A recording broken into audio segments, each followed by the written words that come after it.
Hello everyone, welcome you all to the online lecture series of Basic Electrical Engineering. Today we are going to record video number 52 of the subject, right? Till now अगर आप याद करें, आपने सारे videos अभी तक अगर देखे हैं तो आपको पता होगा कि हमने जो सीरीज एसी सर्किट्स हैं, single phase AC series circuits, जिसमें purely resistive, inductive, capacitive and series RL, series RC and series RLC circuits के बारे में डिस्कशन हमने किया है, सारे डेरिवेशंस किए हैं, वेव फॉर्म्स, फेजर डायग्राम्स, वो सब चीजें कवर अप करते हुए साथ साथ हमने न्यूमेरिकल प्रैक्टिस भी किया है अभी तक। ये सारी जितने भी टॉपिक्स पढ़ाए गए हैं उन सब से रिलेटेड, राइट? आज का जो हमारा टॉपिक है, that topic is series parallel circuits, right? Series parallel. Series parallel का क्या मतलब है, आप सभी को पता होगा। सीरीज पैरेलल मतलब whether we have a circuit connected in parallel or in series and parallel both, right? Example के तौर पर अगर आप देखें, अगर कोई ऐसी सर्किट हम कंसीडर करें where we will have resistance, inductance and capacitance, तीनों ही एलिमेंट हो सकते हैं, कोई दो हो सकते हैं, कोई एक हो सकता है, तो डिपेंड करता है सर्किट के कॉम्बिनेशन पे, राइट? मान लीजिए आपके पास कोई एक ऐसा सर्किट है जिसमें एक रेजिस्टेंस यहाँ लगा हुआ है, उसके बाद एक इंडक्टेंस यहाँ लगा है, एक कैपेसिटेंस यहाँ लगा है, तो ये किस टाइप का सर्किट हो गया? यहाँ आप देखेंगे R है, ये L है, ये C है, तो आप देखते हैं जो L और C है both are connected in parallel, ये जो है this is parallel combination, right? और जो रेजिस्टेंस है वो कहाँ लगा है? सीरीज में लगा है, तो this is an example of series parallel circuit, right? उसके बाद अगर आप इस कॉम्बिनेशन पे एसी सप्लाई कनेक्ट कर देते हो तो ये आपका बन जाता है एसी सर्किट, जिसमें सीरीज एंड पैरेलल कॉम्बिनेशन दोनों है। इसके अलावा अगर आप कोई सर्किट ऐसा लेते हैं जिसमें एक वोल्टेज सोर्स है, यहाँ आपके पास एक रेजिस्टेंस लगा है, यहाँ आपके पास एक इंडक्टर लगा है एंड यहाँ आपके पास एक कैपेसिटर लगा है, तो this is an example of parallel AC circuit, this is a parallel. ये था आपके पास सीरीज पैरेलल, ठीक है? तो ये दोनों में डिफरेंस है। बाकी जो सीरीज सर्किट्स हैं जिसपे अभी तक डिस्कशन होता हुआ आया है, अभी तक जो हम करते आ रहे थे वो सब ऑलरेडी हम कर चुके हैं, तो उसके बारे में हम यहाँ पे डिस्कशन नहीं करेंगे। So for now we will be confined to only parallel circuits and series and parallel circuits. इस तरह के क्वेश्चंस को कैसे सॉल्व किया जाता है, इस तरह के बहुत सारे क्वेश्चंस एग्जाम में पूछे जाते हैं जो सर्किट के थ्रू भी आपसे पूछे जाते हैं, या फिर क्वेश्चन का स्टेटमेंट दिया जाता है जिसके थ्रू आपसे पूछे जाते हैं, तो इन क्वेश्चन को आपको कैसे करना है। अभी तक जो चीजें हम पढ़ चुके हैं उसमें हमने ये देखा है कि जब आप किसी जो आरएलसी तीन एलिमेंट्स आपके पास हैं, इन तीनों एलिमेंट्स को जब आप कॉम्प्लेक्स में कन्वर्ट करते हो तो R as it is R ही रहता है, एल को आप कन्वर्ट कर देते हो जे इंटू एक्सएल में, और सी को आप कन्वर्ट कर देते हो माइनस जे इंटू एक्स सी में, वेयर यहाँ पर एक्सएल जो होता है वो होता है 2 पाई एफ एल, और एक्स सी यहाँ पर जो होता है वो होता है 1/2 पाई एफ सी, राइट? उसके बाद आप देखते हो कि जो तीनों क्वांटिटीज हैं दीज आर मेजर्ड इन ओम, तीनों की तीनों एक तरह की क्वांटिटी बन जाती है, ओम में इनको हम कन्वर्ट कर सकते हैं, राइट?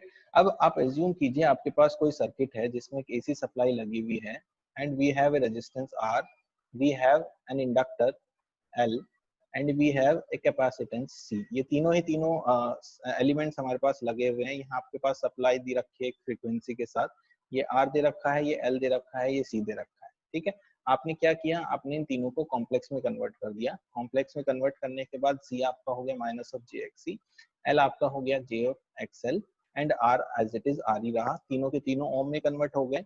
अब आप ध्यान से सर्किट को देखिए, आपके पास तीन एलिमेंट्स हैं यहाँ पर, तीनों पैरेलल में लगे हुए हैं। उन तीनों एलिमेंट्स के साथ पैरेलल में एक वोल्टेज सोर्स लगा हुआ है, राइट? तीनों ही एलिमेंट्स एक ही यूनिट में मेजर किए जा रहे हैं, यानी कि ओम्स में मेजर किए जा रहे हैं। तो इस पर्टिकुलर केस में आपके पास वो सारे लॉज एप्लीकेबल हैं जो आपने फर्स्ट यूनिट में डीसी सर्किट्स में पढ़े थे। कौन कौन से? एक केसीएल पढ़ा था, केवीएल पढ़ा था, ओम्स लॉ पढ़ा था, ठीक है? इस तरह के जितने भी लॉज आपके सीरीज पैरेलल सर्किट्स में या पैरेलल सर्किट्स में अप्लाई हो सकते हैं, वो सारे के सारे आप यहाँ पर अप्लाई कर सकते हैं। फॉर एन एग्जांपल, अगर आपको यहाँ पर केसीएल लगाना है तो you will be having two nodes, एक ऊपर होगी एक नीचे होगी। इन दोनों नोड को आप सॉल्व करोगे, इस नोड पे आप इक्वेशन लिखोगे, राइट? तो इस तरह से आप इसको सॉल्व कर सकते हो। वहीं अगर आप सीरीज पैरेलल का कॉम्बिनेशन लेते हो जिसमें आपके पास एक रेजिस्टेंस है, एक इंडक्टर है, एक कैपेसिटर है, जो मैंने आपको ऊपर भी दिखाया था, इन सबको अगर आपने कन्वर्ट करके बना लिया J X L minus of J X C, उसके बाद आप उस पर एक वोल्टेज सोर्स अगर यहाँ पर अप्लाई करते हो तो you can apply KVL and KCL both, मान लीजिए आपको मैश एनालिसिस लगाना है या केवीएल लगाना है, तो केवीएल के लिए आपको यहाँ क्लियरली नजर आ रहा है आपके पास दो लूप्स हैं, एक ये वाला लूप है और एक ये वाला लूप है, मैश जिसको आप कहते हैं, राइट। तो आप यहाँ पर सिंपल केवीएल की इक्वेशन को लिख सकते हैं बाय यूजिंग कॉम्प्लेक्स नंबर्स। फर्क सिर्फ इतना रहेगा कि यहाँ पर जो भी क्वांटिटीज है आपके पास वो हो सकता है कॉम्प्लेक्स में हो सकता है नॉन कॉम्प्लेक्स में हो, और सारी की सारी वैल्यूज आपके पास कॉम्प्लेक्स में ही यहाँ पर चलेंगी, राइट। तो इस चीज का आपको थोड़ा सा ध्यान यहाँ पे रखना होगा। जैसे फॉर एन एग्जाम्पल अगर मैं इसकी बात करूँ तो यहाँ पर हमारे पास एक वोल्टेज है V, हमने यहाँ पर करंट एज्यूम कर लिया, ये ले लिया हमने कैपिटल ऑफ I1 बार, ये ले लिया हमने capital of I2 bar, right. ये हमारे पास V बार है जिसका वैल्यू दे रखा है V एंगल 0। अगर आपको इसको मैश लगाना है तो मैश के जो फंडामेंटल्स हैं वो एग्जैक्टली वैसे ही होंगे जैसे हम करते हुए आए हैं। जैसे फॉर एन एग्जांपल अगर आप यहाँ पर मैश लिखते हैं तो आपको एक पर्टिकुलर पोलैरिटी वोल्टेज सोर्स की भी लेनी पड़ेगी फॉर एन इंस्टेंट। मान लीजिए आपने यहाँ पर कोई भी इंस्टेंटेनियस पोलैरिटी कन्वर्ट एज्यूम कर ली है जिसमें this is positive this is negative, जिसके हिसाब से आपने करंट को फ्लो कराया है नेगेटिव टू पॉजिटिव, राइट। आपको याद होगा कि हम डीसी सर्किट में भी ऐसे ही करते थे, जब आपके पास यहाँ पर एक बैटरी रहती थी तो ऐसे आप एक करंट को फ्लो कराते थे। ये पूरी तरह से आपके ऊपर डिपेंड है कि करंट को आपको किस डायरेक्शन में फ्लो कराना है, कोई बाउंडेशन यहाँ पे नहीं होती है। बस आपको ये ध्यान रखना है कि वोल्टेज की पोलैरिटी के साथ साथ आपको काम करना है। तो इस तरह से आप यहाँ पर सिंपल एक केवीएल का इक्वेशन लिख सकते हैं जिसमें आपके पास रेजिस्टेंस के साथ करंट मल्टीप्लाई होकर आपको एक वोल्टेज दे देगा। ये जो कैपेसिटर है इसमें दोनों करंट्स होंगे I1 एंड I2, जिसमें आप एक करंट को बड़ा एक को छोटा मान के दोनों की डायरेक्शन को एक साइड रखते हुए जो अलजेब्रिक सम आएगा उन करंट्स को लेते हुए यहाँ सिंपल एक इक्वेशन लिख लेंगे, राइट। तो जो भी डीसी सर्किट्स के लॉज हैं जो हमने पढ़े हैं बहुत अच्छे से मॉड्यूल नंबर 1 में, वो सारे के सारे लॉज यहाँ पर एप्लीकेबल होंगे। यहाँ कुछ भी कंफ्यूजन की बात नहीं है। चेंज होगा तो सिर्फ इतना होगा कि जो भी नंबर्स हम यहाँ पर लिखेंगे, जो भी क्वांटिटीज हम यहाँ पर लिखेंगे, वो सारी की सारी आपकी कॉम्प्लेक्स में होंगी। पहली तो चीज ये, राइट। दूसरी चीज, हम जो भी काम करेंगे वो सारी चीजें कॉम्प्लेक्स में कन्वर्ट करने के बाद ही करेंगे। आपको सारी आइडेंटिटीज को, सारे एलिमेंट्स को बिल्कुल सेम मेजरमेंट पर लेकर आना है, और उसके लिए आपको L को JXL से कन्वर्ट करना है, C को -JXC से कन्वर्ट करना है। इतना हमें यहाँ पर स्पेशली ध्यान रखना है। बाकी उसके बाद हमारे पास एक जो सिंपल क्वेश्चन होगा उसको हम सिंपल सर्किट एनालिसिस से सॉल्व कर देंगे, राइट। तो यहाँ मेथड के नाम पे कुछ ऐसा स्पेसिफिक नहीं है कि कोई एक नया मेथड हम सॉल्व करेंगे या कोई नया मेथड हम समझेंगे। हम सारी चीजें ऑलरेडी समझ चुके हैं, तो हम डायरेक्टली क्वेश्चंस पे जंप कर रहे हैं। यहाँ से क्वेश्चंस को किस तरह से सॉल्व करेंगे, जिसके लिए हम सबसे पहला क्वेश्चन ले रहे हैं जो कि है हमारे पास question number 1 is a resistance of 20 ohm and a coil of inductance 31.8 millihenry and negligible resistance are connected in parallel across a 230 volt 50 hertz supply, right। सबसे पहले क्वेश्चन का जो सर्किट है उसको क्रिएट करेंगे। हमारे पास एक सप्लाई है जिसमें हमें कहा है 230 वोल्ट्स 50 हर्ट्ज, ठीक है।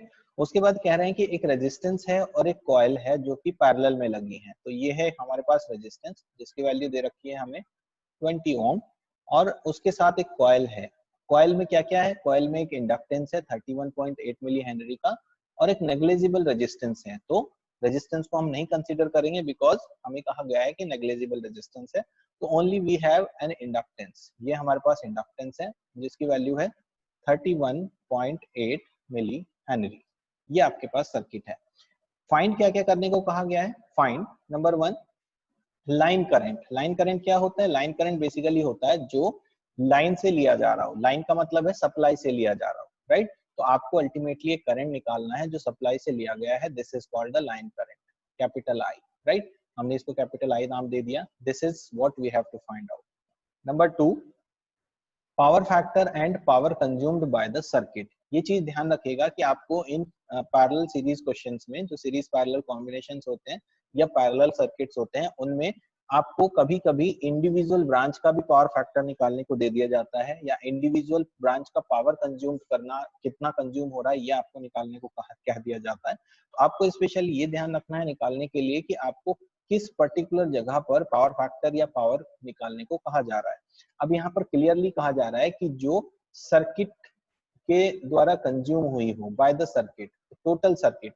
टोटल सर्किट कितना है, अगर आप इस सर्किट को देखेंगे तो आपके पास ये सप्लाई है, जिस सप्लाई के दो टर्मिनल्स पे आपने इस पूरे लोड को लगाया है। ये आपका पूरा लोड है जो RL पैरेलल कॉम्बिनेशन है, यानी कि आपको जो कहा जा रहा है वो ये कहा जा रहा है कि ये जो पूरा पैरेलल कॉम्बिनेशन है ये टोटल कितना पावर कंज्यूम करेगा एंड इस टोटल कॉम्बिनेशन का पावर फैक्टर कितना है, राइट। दैट मीन्स हम इसको बोलते हैं circuit power factor and power consumed by the circuit. इसका मतलब होता है कि हम एंटायर लोड को, एंटायर सर्किट के कॉम्बिनेशन को कंसिडर कर रहे हैं और सप्लाई से लिए जाने वाले पावर को हम निकालने वाले हैं। सो we have to find out the power factor of the entire circuit. We'll call it cos phi. Number 3 is we have to find out the power consumed by the circuit, that will be capital P, यानी कि active power. ये आपको निकालना है यहाँ पर, ठीक है। ये चीज समझ में आ गई आपको कि क्या क्या यहाँ से आपसे पूछा गया है, क्या क्या आपको निकालना है। Now the very first thing we have to do is, हमें सर्किट को सबसे पहले कॉम्प्लेक्स में कन्वर्ट करना है। यहाँ पर हमें सबसे पहले कॉम्प्लेक्स में सर्किट को कन्वर्ट करना होगा। उसके लिए मैंने आपको बताया कि सारी क्वांटिटीज को हम कॉम्प्लेक्स में चेंज कर देंगे। Let's see how it will look like. ये आपके पास एक सप्लाई है, सप्लाई आपके पास हो जाएगी 230 एंगल ऑफ 0, वोल्टेज है V जिसमें कोई भी एंगल मेंशन नहीं है तो we'll take it as reference 0। यहाँ आपके पास एक रेजिस्टेंस है, रेजिस्टेंस में हमें कोई कन्वर्जन नहीं करना होता, इट विल बी सेम 20 ओम। और ये आपके पास इंडक्टेंस है जो कि कन्वर्ट होके हो जाएगा JXL, राइट। तो JXL का वैल्यू कितना होगा, यहाँ हम लिखेंगे inductive reactance XL is equals to 2 pi FL, where F is 50, L is 31.8 into 10 to the power minus 3। मिली दे रखा था तो 10 to the power minus 3 से मल्टीप्लाई करेंगे। जब आप इसको सॉल्व करेंगे हो तो यू विल गेट 10 ओम, ठीक है। ये आपके पास XL आ गया। अब यहाँ हम लिख सकते हैं JXL, JXL मतलब 10 10 ओम, राइट। तो ये आपका सर्किट कॉम्प्लेक्स में हो गया। ये वो करंट है जो आपको फाइंड आउट करना है, I बार, राइट। ये चीजें हमारे पास क्लियर हो गई। Now we'll concentrate on I कैसे निकलेगा। सबसे पहला पार्ट है हमारे पास, हमें निकालना है circuit current I bar. Usually I बार होता है V बार अपॉन Z बार, जिसमें हमारे पास वोल्टेज होगा, सप्लाई वोल्टेज। Z कौन सा होगा, Z will be the combination of these elements. ये जो एलिमेंट्स हैं हमारे पास, अगर मैं इनको डॉटेड लाइन से रिप्रेजेंट करूं, इन दोनों एलिमेंट्स को अगर आप सिंप्लीफाई करके इन दोनों का पैरेलल कॉम्बिनेशन निकाल लोगे तो ये जो सर्किट है आपका, ये कैसे कन्वर्ट हो जाएगा, मैं यहीं पर ड्रॉ कर देता हूं। How it will look like, ये आपके पास बैटरी होगी और ये आपके पास Z आ जाएगा जिसको आपको सॉल्व करेंगे। Z बार, यहाँ आपके पास I बार था, यहाँ आपके पास V बार था। अब आप सिंपल ओम्स लॉ अगर लगाते हैं तो आपको मिलता है I bar equals to V by Z bar, where V bar is equals to, we know the value is 230 angle of 0 volts and Z bar is equals to, what is Z bar? Z bar is the parallel combination of the resistance and the inductance, यानी कि 20 ohm and J10 ohm को हमें parallelly solve करना है। Parallel कैसे solve करेंगे, simple, अगर दो रेजिस्टेंस को आप पैरेलली सॉल्व करते हो तो लिखते हो R1 R2 upon R1 plus R2।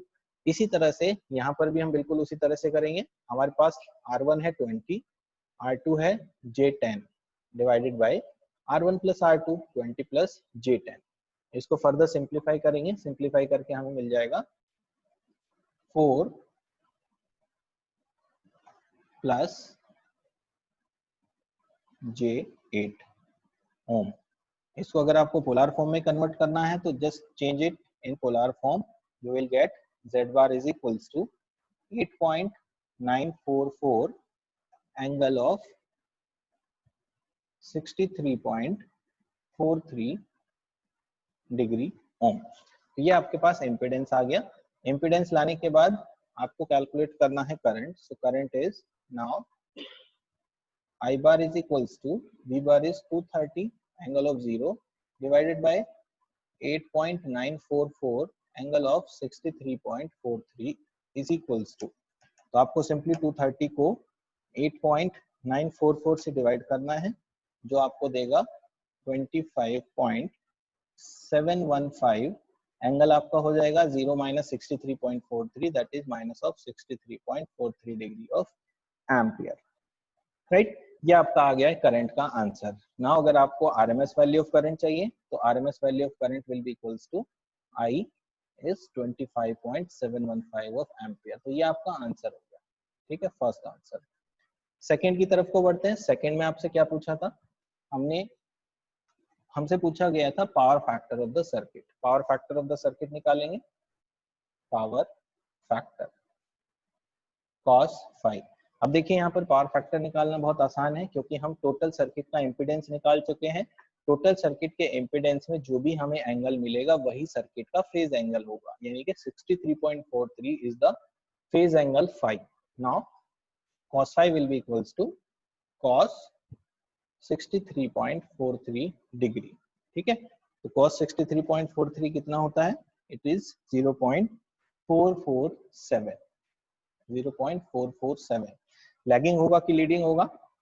Naturally हमारे पास आर एल का केस है, वेदर इट इज पैरेलल और सीरीज, नो मैटर, अगर इंडक्टर है तो वो हमेशा लैगिंग ही कंट्रीब्यूट करेगा, so it will be lagging. ये आपका हो गया पावर फैक्टर।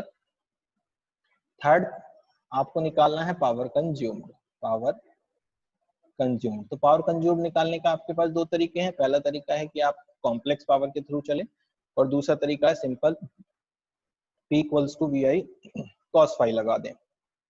तो P equals to V I cos phi में V हमारे पास है 230 इंटू I हमारे पास है 25.715 इंटू कॉस फाई है 0.447। सॉल्व करेंगे कितना आ जाएगा? 25.715 230, ये आ रहा है 2645.47 वाट। ये है आपका आंसर। देखिए हमने यहाँ पर सिंपल अपने बेसिक्स यूज किए हैं, सीरीज पैरेलल के बेसिक्स यूज किए हैं, ओम्स लॉ को यूज किया है, और उसकी हेल्प से हमने अपने नॉर्मल सर्किट को सॉल्व करने के जो बेसिक्स हैं उनको यूज करते हुए बहुत आसानी से इस क्वेश्चन को सॉल्व कर लिया है। राइट, तो कोई भी डिफिकल्टी यहाँ पर किसी भी तरह की नहीं होनी चाहिए। राइट, इसमें मैं एक और चीज एडिशनल आपको बताना चाहूंगा कि अगर आपको इस पर्टिकुलर सर्किट के लिए फेजर डायग्राम भी बनाने को कहा जाए, राइट, अगर आपसे कहा जाए कि draw the phasor diagram also, तो मैंने आपको कहा था कि फेजर डायग्राम में हम रेफरेंस पर हमेशा वो क्वांटिटी लेते हैं जो सर्किट में कॉमन होती है। आप देखेंगे पैरेलल सर्किट्स में हमेशा वोल्टेज कॉमन होती है, तो this voltage will be common. इसके अलावा आपके पास दो करंट्स होंगे। पहला करंट होगा आपके पास ये वाला जो पहली ब्रांच में है I1 बार, और दूसरा करंट है दूसरी ब्रांच में है I2 बार। आपको क्या करना होगा? आपको सिंपल I1 बार और I2 बार का वैल्यू कैलकुलेट करना होगा। वो जितनी भी वैल्यू आएगी, जितना भी एंगल आएगा, उसके हिसाब से आपको यहाँ फेजर बनाना होगा। आपके पास रेफरेंस एक्सिस पर V बार होगा। उसके बाद I1 I2 जहां पर भी आएगा उसको आप प्लॉट कर लेंगे। I1 मान लीजिए I1 आपका यहाँ पर आ रहा है, नेचुरली रेजिस्टिव ये रेजिस्टेंस है, तो I1 का वैल्यू हम सीधे सीधे लिख सकते हैं 230/20, जो भी आएगा वो जीरो एंगल पर ही होगा, यानी कि सेम फेस में होगा। तो ये आपका I1 बार यहीं के यहीं आ जाएगा। I2 बार आप जब निकालेंगे तो I2 बार में आपको जो वैल्यू मिलेगी वो 90 डिग्री एंगल से डिस्प्लेस्ड मिलेगी, क्योंकि यहाँ पर प्योरली इंडक्टेंस है, और प्योरली इंडक्टेंस के लिए जब हम सॉल्व करेंगे तो it will be lagging by 90 degree angle. Right, तो उस केस में आप I2 को ड्रॉ करेंगे यहाँ पे, क्योंकि it will be lagging by 90 degree I2 bar. और जब आप I1 और I2 का पैरेलल कॉम्बिनेशन, पैरेललोग्राम बना के सम करेंगे तो ये आपको देगा I बार। ठीक है, ये हो गया I बार जिसका एंगल फाई है, जिसकी वैल्यू हमने अभी जस्ट निकाली है 63.43। ठीक है, तो this is how we will draw the phasor diagram for this particular case polar के लिए। अगर आपको फेजर डायग्राम बनाना तो होता तो ये फेजर डायग्राम आपका कुछ इस तरह का दिखाई देता और बनता। राइट, तो आई थिंक क्लियर हो गया होगा बहुत अच्छे से क्वेश्चन, कोई इसमें इशू नहीं होगा। चलिए अगले क्वेश्चन पे हम बढ़ते हैं, एक और क्वेश्चन ले लेते हैं। So this is the second question. इसमें क्या दिया है? A capacitor of 50 microfarad is connected in parallel with the coil that has a resistance of 20 ohm and inductance of 0.05 Henry। यहाँ पर जो सर्किट का कॉन्फ़िगरेशन है वो कुछ इस तरह से है कि एक कैपेसिटर पैरेलल में लगा है एक कॉइल के साथ, और उस कॉइल में एक रेजिस्टेंस और इंडक्टेंस दोनों है। राइट, और ये जो कॉम्बिनेशन है ये एक 200 वोल्ट 50 हर्ट्ज सप्लाई के अक्रॉस लगा है। तो बना लेते हैं इसका सर्किट डायग्राम। इसका जो सर्किट डायग्राम है वो कुछ इस तरह का दिखेगा। हमारे पास एक सोर्स है 200 वोल्ट और 50 हर्ट्ज का। उसके बाद हमारे पास एक कैपेसिटर है जो कि पैरेलल में लगा हुआ है सप्लाई के साथ। ये है कैपेसिटर जो 50 माइक्रोफैराड का होगा, और इसके साथ पैरेलल में कॉइल है जिसमें एक रेजिस्टेंस और इंडक्टेंस दोनों लगे हुए हैं। रेजिस्टेंस का वैल्यू है 20 ओम इंडक्टेंस का वैल्यू है 0.05 ऑफ हेनरी। ये है आपका सर्किट कॉन्फ़िगरेशन, राइट, जो यहाँ पर दिया जा रहा है। तो सबसे पहले हम क्वेश्चन को देखेंगे। सबसे पहले हमारा काम होता है कि जो हमें स्टेटमेंट दिया है क्वेश्चन का, उस स्टेटमेंट को समझते हुए एक प्रॉपर सर्किट को क्रिएट करना, क्योंकि सबसे पहली गलती अगर आपकी होगी तो वो सर्किट बनाने में होगी। और अगर आपने एक आध एलिमेंट इधर उधर कर दिया, सीरीज का पैरेलल या पैरेलल का सीरीज कर दिया, तो आपका एंटायर क्वेश्चन, आप चाहे कितना भी उसको अच्छे से करें, वो 100% रॉन्ग ही होगा, राइट। इस पे आपको स्पेशल फोकस रखना है। अब देखते हैं कि आपको निकालना क्या क्या है। सबसे पहले मैं आपको कहा है लाइन करंट। लाइन करंट मैंने आपको बताया कि ये वो करंट होता है जो सप्लाई से पास होता है, मींस मतलब ये आपको कैलकुलेट करना है आई का वैल्यू। दूसरी चीज आपको कह रहा है पावर फैक्टर, तो नेचुरली यहाँ पर कुछ मेंशन नहीं है, तो ये पूरे एंटायर सर्किट का पावर फैक्टर कैलकुलेशन की बात चल रही है। और तीसरे केस में आपको पावर कंज्यूम बोला है। तो अगेन वही सेम तीन चीजें हैं जो प्रीवियस वाले क्वेश्चन में थी। यहाँ एडिशनली क्या आ गया है, एक रेजिस्टेंस आ गया है जो पिछले वाले केस में नहीं था, ठीक है। तो बस इतना सा आपके पास यहाँ पे डिफरेंस हुआ है। तो हम बिल्कुल उसी तरह से क्वेश्चन को करेंगे। इसमें सबसे पहले हम कन्वर्ट करेंगे क्वेश्चन को कॉम्प्लेक्स में। कॉम्प्लेक्स में कन्वर्जन के लिए हमें सी को चेंज करना होगा एक्स में, और एल को चेंज करना होगा एक्सएल में, राइट। तो हमें पता है एक्स इक्वल्स टू होता है 1/2 एफ सी। जब आप एक्स निकालेंगे 1/2 एफ सी से, तो आपको जो मिलेगा आंसर, वो मिलेगा 63.7 ओम। Similarly, when you will calculate XL by using 2πfl, तो XL आपको जो मिलने वाला है वो होगा 15.7 ohm, right? Then immediately you will convert this circuit into complex. Complex में जाते ही ये सर्किट कुछ इस तरह का दिखेगा। ये हो जाएगा 200 एंगल ऑफ 0। यहाँ आपके पास कैपेसिटर है, कैपेसिटर कन्वर्ट होके हो जाएगा minus of J 63.7 ohm, and further you have a resistance and inductance. Resistance will remain same 20 ohm. Inductance will be converted to 15.7 of J ohm, right? ये आपका हो गया सर्किट। अब आपके पास सिंपल है, लाइन करंट कैलकुलेट करना है। अगर आपको ये वाला line current, this is I bar, तो आपको सबसे पहले ये पैरेलल कॉम्बिनेशन सॉल्व करना पड़ेगा, just like the previous case. Then finally you will write here line current I bar is equals to V bar upon Z bar, ठीक है, where Z bar will be equals to 20 plus 15.7 J multiplied with minus of J 63.7 divided by sum of all three, 15.7 J minus 63.7 of J, ठीक है। आप इसको solve करेंगे, solve करने के बाद इसको कन्वर्ट कर लेंगे पोलर फॉर्म में। पोलर फॉर्म में कन्वर्ट होके आपको यहाँ से Z का वैल्यू मिल जाएगा, Z एंगल फाई के फॉर्म में। और Z एंगल फाई के फॉर्म में जो भी आपको आंसर मिलेगा वो आपको दे देगा आई बार का वैल्यू। कैलकुलेट करते हैं इसको, कितना आ रहा है ये। इसको सॉल्व करने के बाद हमें मिल रहा है 30.01 प्लस 8.33 J, ठीक है, ये यहाँ पर मिल रहा है। इसको अगर हम पोलर में चेंज करते हैं तो आपको मिलेगा 30.01 एंगल ऑफ 8.33। सॉरी, ये तो यही हो गया, जस्ट अ मिनट। यस, ये आ जाएगा 31.14 एंगल 15.51, ठीक है। ये आपको मिल जाएगा पोलर फॉर्म में 15.51 डिग्री ओम। तो ये आपका हो गया total Z of this circuit. हमने अभी जो निकाला है वो है total Z of the circuit, right. इसके बाद हम कैलकुलेट करेंगे I का वैल्यू। तो I हमारा हो जाएगा, now the circuit current I bar will be equals to 200 angle of 0 divided by 31.14 angle of 15.51 degree. That will give you 6.42 angle of minus 15.51 degree of ampere. ये आपका हो गया सर्किट करंट। नेक्स्ट आपसे पूछा था पावर फैक्टर। पावर फैक्टर भी आपको मिल चुका है यहाँ पर cos phi, that is cos phi का वैल्यू यहाँ पर हमें क्या मिल रहा है, फाई का वैल्यू है 15.5 0.51, ठीक है। cos 15.51 होता है 0.963, ठीक है। ये लैगिंग है या लीडिंग है ये हमें देखना है। अब आप इसको देखने के लिए आप सबसे पहले फाई एंगल के साइन पर जाएंगे।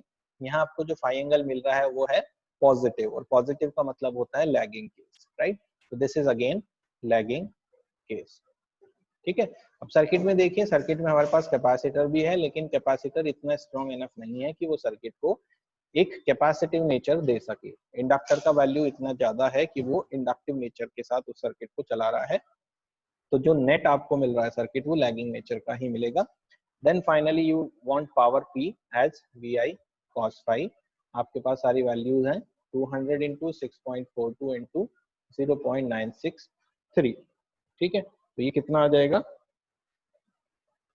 ये आ जाएगा 1237.24 watt. This is the answer, right. तो ये तो हुई क्वेश्चन की बात कि क्वेश्चन में हमसे क्या क्या पूछा गया था। ये बिल्कुल प्रीवियस वाले क्वेश्चन की ही तरह था।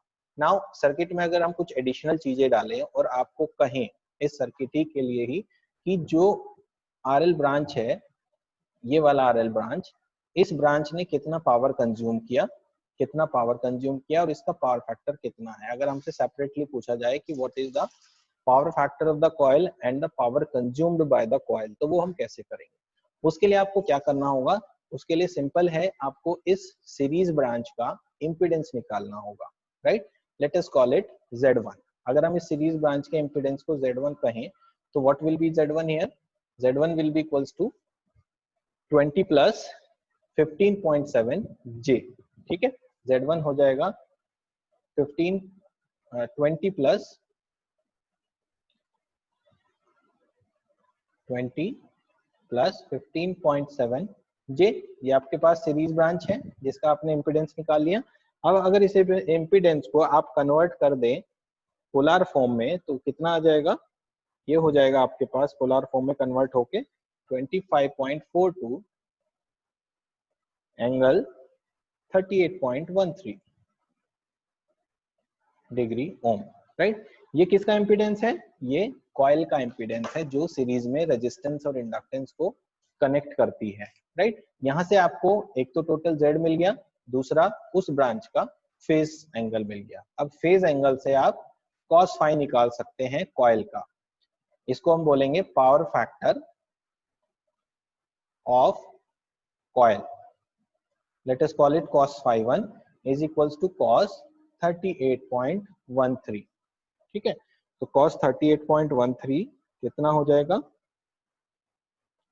ये होगा 0.786। Again the nature will be lagging क्योंकि ये तो RL सर्किट ही है, ठीक है। तो ये इस तरह से आप यहाँ पर कॉइल का अलग से पावर फैक्टर कैलकुलेट कर सकते हैं, राइट। सिमिलरली पावर अगर आपको कैलकुलेट करना हो तो पावर के लिए आपको वोल्टेज चाहिए, करंट चाहिए, पावर फैक्टर चाहिए इस पर्टिकुलर ब्रांच का। Remember this thing, if you want to calculate the power here, let's call it P1।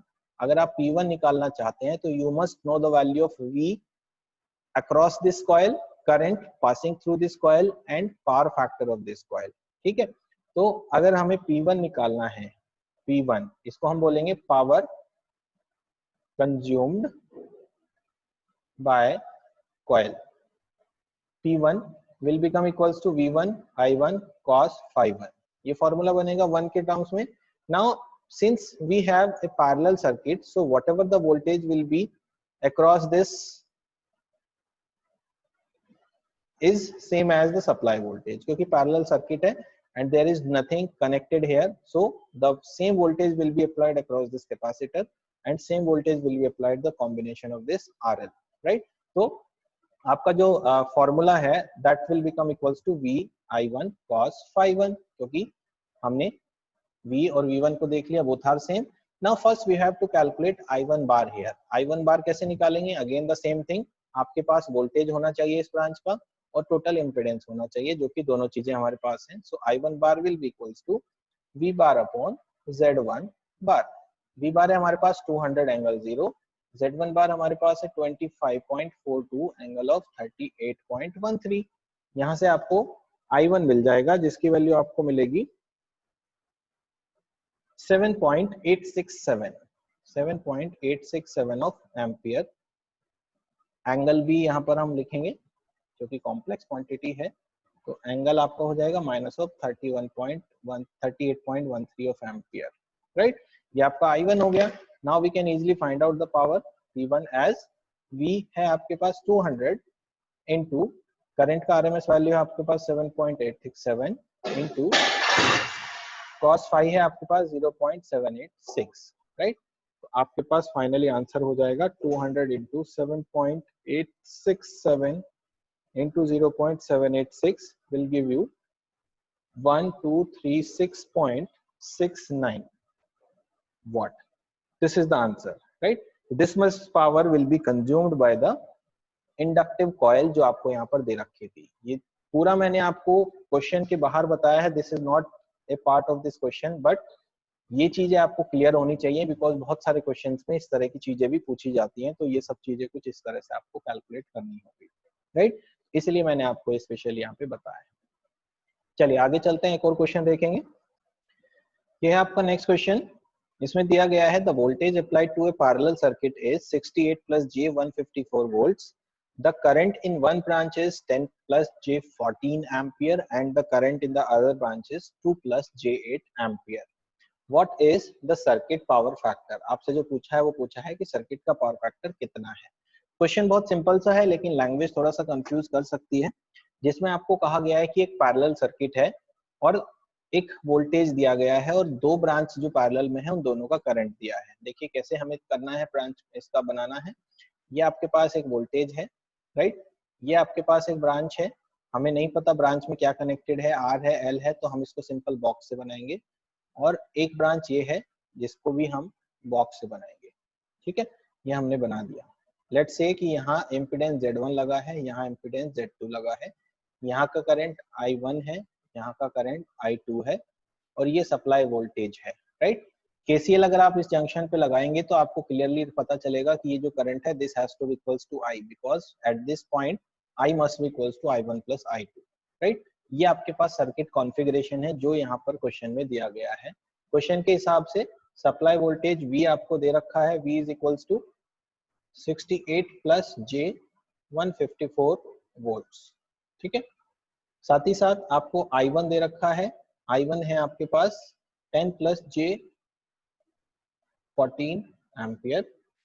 Similarly we have I2 as 2 plus J 8 ampere. All quantities are phasor, so bar लगा देते हैं, ठीक है। तो सबसे पहला हमारा जो वर्क होगा यहाँ पर वो ये होगा कि सारी क्वांटिटीज को कन्वर्ट कर लें पोलर फॉर्म में। सबसे पहले वोल्टेज को कन्वर्ट करेंगे पोलर फॉर्म में, जो है 68 प्लस जे 154। इसको पोलर में कन्वर्ट करके हमें मिल जाएगा 168.34 एंगल 66.17 ऑफ वोल्ट्स। दूसरे करंट को ले लेते हैं।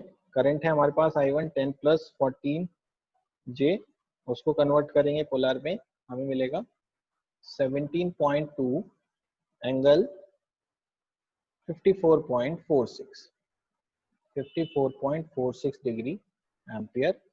The third one is 2 plus 8 J, angle में कन्वर्ट करके आ जाएगा 8.24 एंगल ऑफ 75.96 डिग्री एम्पियर, ठीक है। ये तीन चीजें आपके पास है। Now how we will find out power factor. Power factor कैसे निकलेगा? हमें निकालना है पावर फैक्टर cos फाई, ठीक है। कैसे निकालेंगे cos फाई? यूजुअली अगर हम कॉम्प्लेक्स में देखें तो एक कॉम्प्लेक्स का मेथड है, वो ये है कि अगर आप वोल्टेज को करंट से डिवाइड करें तो हमें मिलता है Z बार, ठीक है। सिंपल ओम्स लॉ है, V bar upon I bar equals to Z bar. हमें इस क्वेश्चन में V बार दिया हुआ है और साथ ही साथ दोनों पैरेलल ब्रांचेस का करंट भी दिया है, ठीक है। दूसरी चीज, हम अगर KCL लगाएं by KCL, we have I bar is equals to I1 bar plus I2 bar. Simple हम लिख सकते हैं कि sum of both the currents, जो कि दोनों फेजर हैं, उनको अगर हम सम करें तो हमें टोटल करंट मिल जाएगा, सप्लाई करंट, जिसकी वैल्यू आ जाएगी, अगर रेक्टेंगुलर फॉर्म में देखें तो ये होगा 10 + 2 = 12 प्लस 14 + 8 = 22, जे 22 एम्पियर। ये हमारा सम ऑफ द करंट हो जाएगा। और इसको जब आप कन्वर्ट करके पोलर फॉर्म में लिखोगे तो it will be equals to 25.06 angle of 61.39 degree ampere. ये आपका आई बार आ गया। Now Z bar is equals to V bar upon I bar. V है आपके पास 168.34 एंगल 66.17 डिवाइडेड बाय I आपके पास आया है 25.06 angle 61.39 is equals to, solve करने के बाद आपको क्या मिलेगा, you will get answer in rectangular form 6.693 plus J 0.563 ohm. Then further you will convert it into polar form, which will give you is equals to 6.717 angle 4.81 degree of ohm. Now as you know कि यहाँ से हमें जो मिलता है वो मिलता है फेज एंगल। ठीक है, फेज एंगल आपका हो गया फाई इज इक्वल्स टू 4.81, क्योंकि ये वैल्यू पॉजिटिव आई है तो नेचुरली ये हो गया लैगिंग। ठीक है, ये चीज हमें क्लियर हो गई। And finally we want power factor as cos 4.81। cos 4.81 आपका होता है 0.996 ऑफ लैगिंग। तो ये एक मेथड था जिसके थ्रू हमने यहाँ पर पावर फैक्टर निकाल लिया है आसानी से। दूसरा मेथड और था हमारे पास, जो हमने आपको पहले भी बताया हुआ है, जिसमें फेज एंगल हम निकालते हैं angle of V minus of angle of I करके। एंगल ऑफ V हमारे पास था 66.17 minus of angle of I था 61.39। देखिए यहाँ से कितना आ रहा है, 66.17 minus 61.39 is equals to 4.78, approximately same आ रहा है, राइट। बहुत ज्यादा कोई डिफरेंस नहीं है, इतना कंसिडरेबल होता है अगर हम निकालते हैं। तो ये हमारा सीधे सीधे यहाँ से फेज एंगल आ जाता लैगिंग, और उससे हम डायरेक्टली निकाल लेते हैं अपना पावर फैक्टर जिसकी हमें रिक्वायरमेंट थी, राइट। दिस इज हाउ हम इस क्वेश्चन को सॉल्व कर सकते थे, राइट। तो ये हमने कुछ एग्जांपल्स लिए हैं जो सीरीज पैरेलल सर्किट्स के थे या पैरेलल सर्किट्स के थे। आगे भी हम इस टॉपिक को कंटिन्यू रखेंगे अगले आने वाले वीडियो में, जिसमें हम कुछ और क्वेश्चन प्रैक्टिस करेंगे, क्योंकि काफी टाइप के क्वेश्चंस पैरेलल सीरीज से पूछे जाते हैं, जिसमें सीरीज पैरेलल का कॉम्बिनेशन आपको दिया जाता है, whether it is in the form of circuit और in the form of question statement. आपको बस क्वेश्चन को समझना है और उसको सिंपली सॉल्व करना है, राइट। तो टॉपिक को हम कंटिन्यू रखेंगे अगले आने वाले वीडियो में। टिल देन आप इन क्वेश्चंस को प्रैक्टिस करिए, सॉल्व करिए खुद से। न्यूमेरिकल को सॉल्व करने के लिए हमेशा अपना कैलकुलेटर पास में रखें और उससे प्रैक्टिस करते रहें, because without calculator you will not be able to solve any complex quantities, और जो कि यहाँ बहुत इंपॉर्टेंट है, राइट।